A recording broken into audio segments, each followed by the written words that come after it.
Good morning, class. Morning.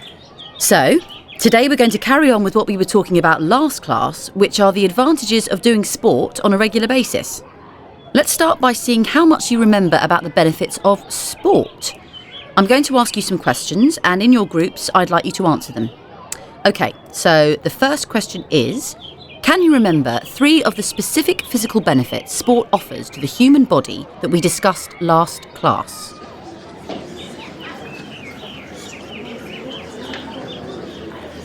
Okay, Group B, what do you think?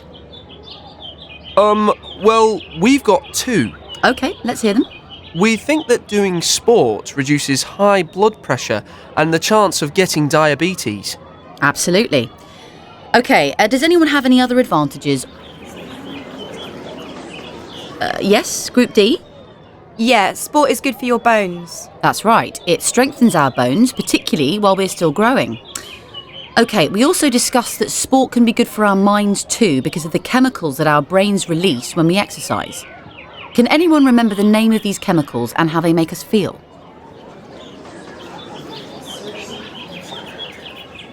Group A. Are they called euphoria? Not exactly. Anyone else? Okay, Group B again. Endorphins, and they make you feel euphoric or really happy. That's right. So sport can help us feel happy and put us in a good mood because of these chemicals that are present in our bodies when we exercise. It also improves our capacity to concentrate, which is why doing PE at school can actually help you do better in exams.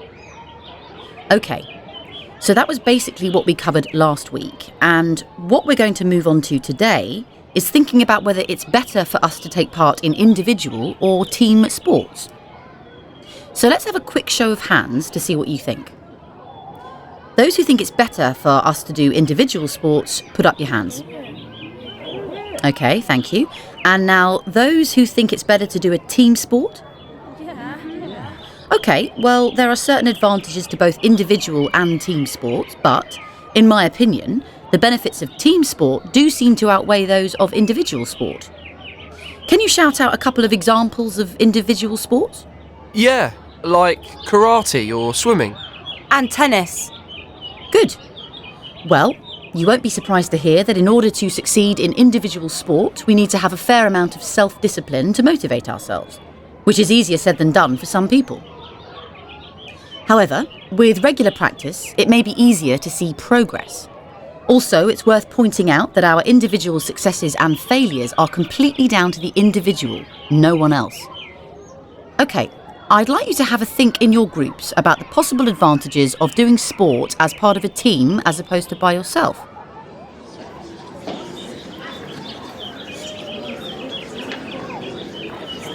Okay, Group C, what have you come up with?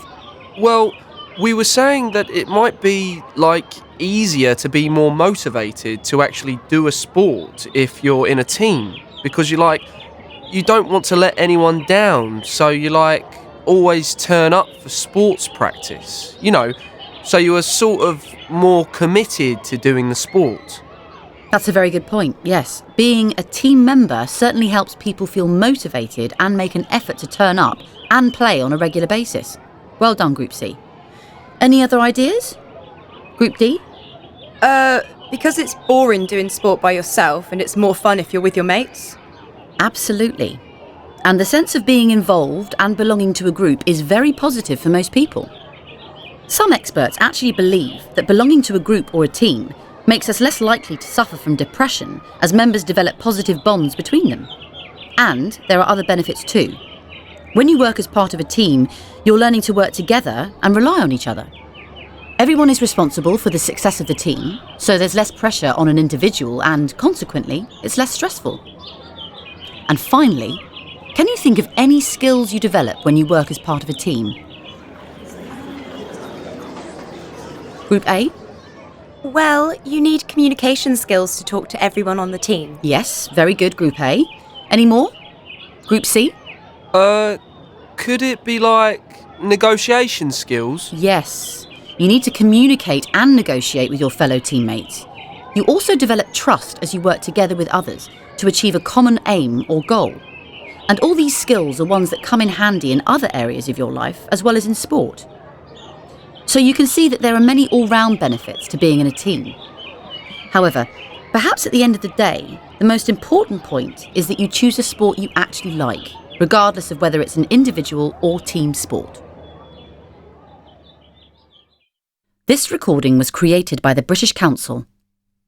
To find more English language learning material for teenagers, please visit www.britishcouncil.org/learnenglishTeens.